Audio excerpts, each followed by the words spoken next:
Good afternoon. Thanks for being here. About 2 a.m. this morning, our officers were on the Highway 59 northbound just before the Sugar Creek exit. I'm sorry, southbound before the Sugar Creek exit. They were investigating a potential DWI investigation that was on the scene. It was a vehicle that was abandoned. Officers were investigating that. They found the drivers. While they were doing that investigation, they were waiting on a record driver to come and pick up the vehicle. And at that time, the officer who was in the vehicle, in a patrol vehicle with his lights on, patrol lights on, flashing, was struck from behind by another vehicle. It was a significant impact. I'm sure you've probably seen it, but it was a significant impact. The officer was pulled out of the vehicle immediately by some other officers, given CPR. Eventually, he was life-flighted to Herman Hospital, where he is in critical but stable condition at this moment in time. We're praying for the officer. We're praying for our entire officer family.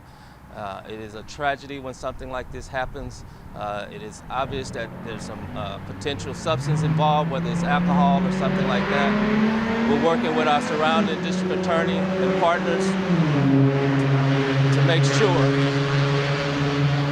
We're working with our district attorney and partners, as I was saying, to make sure that the appropriate charges will be filed. It is an ongoing investigation at this time. Again, we're praying for our officer, making sure that he is safe.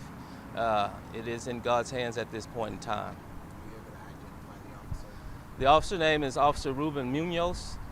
He has only been with our department for a little less than a year, but he has experience. He came from a department up in the Northeast area.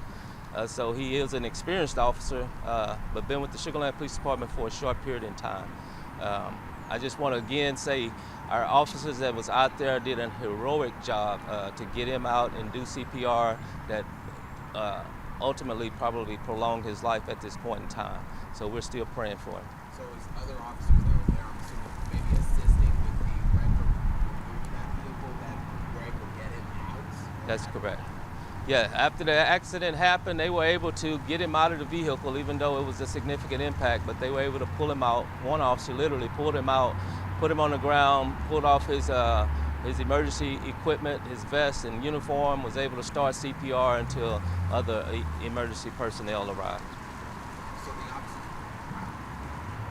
and you said the officer himself, while he was hard blocking the HOV lane, from what I understand, he did have the lights on. And actually, it was inside the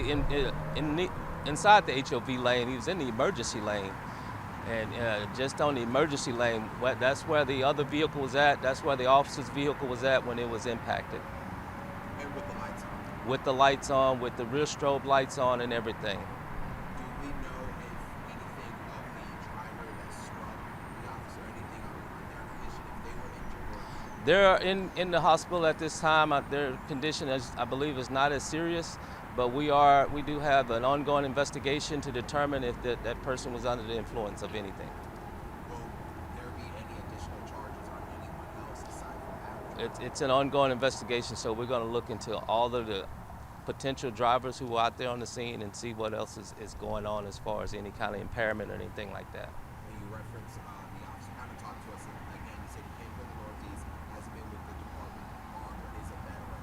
He is a veteran officer, but again, he's only been with the department for a little less than a year. So he just started with the Sugar Land Police Department, but he knows what he's doing. He has lots of extensive training, gone through extensive training with our department, and so he does definitely know what he's doing. And again, I'd just like to say thank you to the community for all the support, all the well wishes that we have, and if everyone could just pray for our officers. I appreciate it. Mayor, any words you'd like to say? Well, I think this is a reminder of how our men and women in all of our emergency response, police, fire, and EMS, put their lives on the line every day. And this is an example of a horrific accident, probably due to alcohol, from a number of parties. And we just ask the community if their thoughts and prayers would be with not only the officer that's been injured, but with our entire police force to help them get through this. Is the officer still in surgery?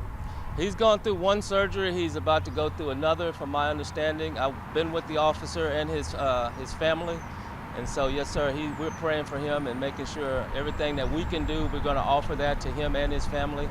As the mayor was saying, we thank you for your support.